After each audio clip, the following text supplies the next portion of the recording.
Hey everyone, my name is Esti and I'm here today to review Midnighter. It's the Steve Orlando run and it's the first volume called out. So this video is actually in production for like weeks now. I think I first decided to do it when I've seen that Midnighter and also Midnighter and Apollo got nominated to GLAAD awards.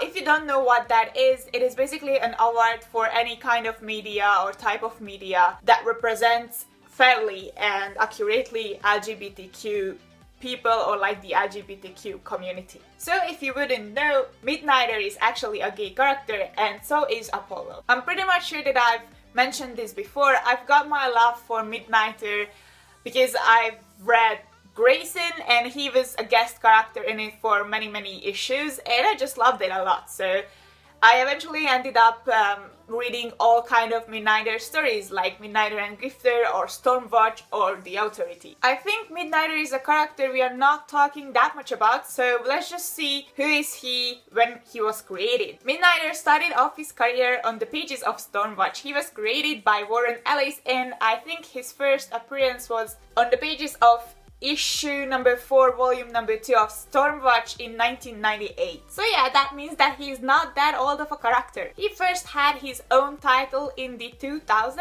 Is that how you say it? Anyway, so in the 2000s, and although I didn't finish that run yet, I've read a lot about it and they say it's the best Midnighter series ever written. I won't argue with that. However, I really love Steve Orlando's Midnighter as well, so let's get to it. This first volume collects issue number 1 to 7 of 13, I think, and it is amazing. The story is rather complicated, to be fair, because it is running on many lines. First, someone broke into the God's Garden where the gardener lives, who is also the creator of Midnighter. This someone stole a lot of really expensive and really dangerous shit. And then they are selling off those things on black market. And of course they are getting in the worst hands possible. The second important story point is Midnighter's personal life. He have just broken up with Apollo, so obviously he is pretty lonely and also he is pretty sad. Apollo was his first love, so obviously he is pretty desperate to find someone else who could take away the pain or just make him feel better or just make him think of something else than Apollo. The first boyfriend or date is Jason and that doesn't really turn out good. But then he meets Matt. So all of the issues are kind of a mixture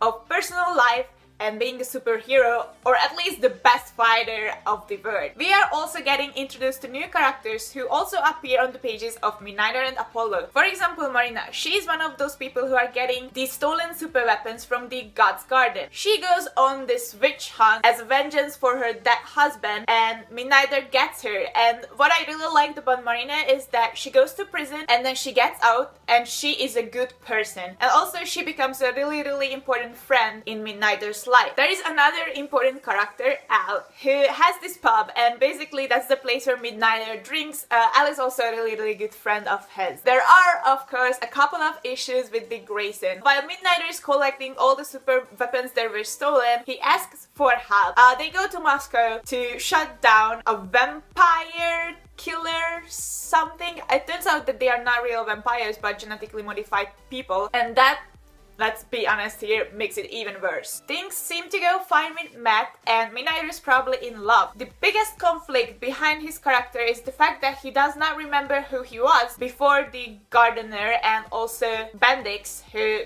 you probably know as the weatherman, enhanced him with this advanced technology and put a fight computer into his brain. Him not remembering who he was led to their breakup with Apollo too. It turns out that it wasn't just weapons that got stolen from the God's Garden. There were also data about Midnighter's personal life, who he was before the supercomputer. Obviously, he is really interested to find that data. And this is where we get to the nasty part. So I said everything is fine with Matt until Matt's father got hurt. Because the people who wants to hurt Midnighter eventually gets to his lover's father. It took some time for Am to figure it out, but yeah, Matt's father is not really his father. It's not even a real human being. And well, yeah, Matt is not Matt either. He is called Prometheus and he is the son of a villain family whose sole purpose is to kill heroes. Now, my personal opinion is that Midnighter is not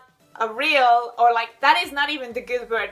He is not a usual superhero, that's why I love him a lot. But anyway, Prometheus wants to avenge his parents, and also he has this stolen data on Midnighter's past. So Midnighter has two choices really. Kill the man he thought he was in love with and also lose all of the data that could tell him who he is or who he was in the past. Or don't kill the man he thought he was in love with, but if he's not killing him, that will lead to other people's death, as he is a villain and he would hurt other people. Midnighter, because he's not a superhero but he also kind of is, chooses to do the first one. It means that he kills Matt / Prometheus, and also loses all the things that could make him remember, which is tragic on so many levels. He can only see one picture of himself when he was a kid, and he sends that to Apollo. On the last pages of the first volume, we see Deathshot, who is breaking into a secret spiral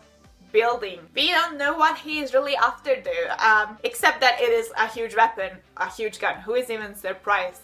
It's Deathshot. And on the last page we see Midnighter in Al's pub with the iconic last line, "I'm never done fighting," and it is the end of volume number 1. And of course the second volume is just as exciting as the first one was. Final thoughts on Midnighter volume 1. So this Midnighter run was created by Steve Orlando and the artists were Aiko and Stephen Mooney. I personally preferred Aiko's art. I think it's really good. It is fitting so much to this story. I wouldn't call it beautiful or like nice art necessarily, but it fits this style and it fits Midnighter's character so well. As for Orlando's writing and also the story, I think it is just amazing. He set Midnighter's character right after the New 52 Stormwatch run, which I honestly didn't like at all. I think he was really mischaracterized. And with this one, he is kind of back to the roots, to the grumpy but also really smart, really cool guy who is not really a superhero and yet he is a superhero. Midnighter is an amazing character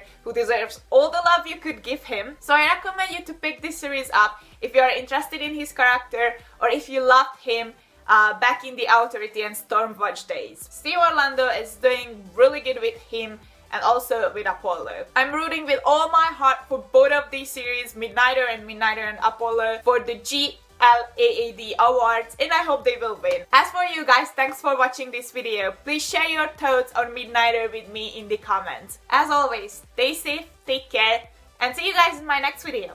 Bye!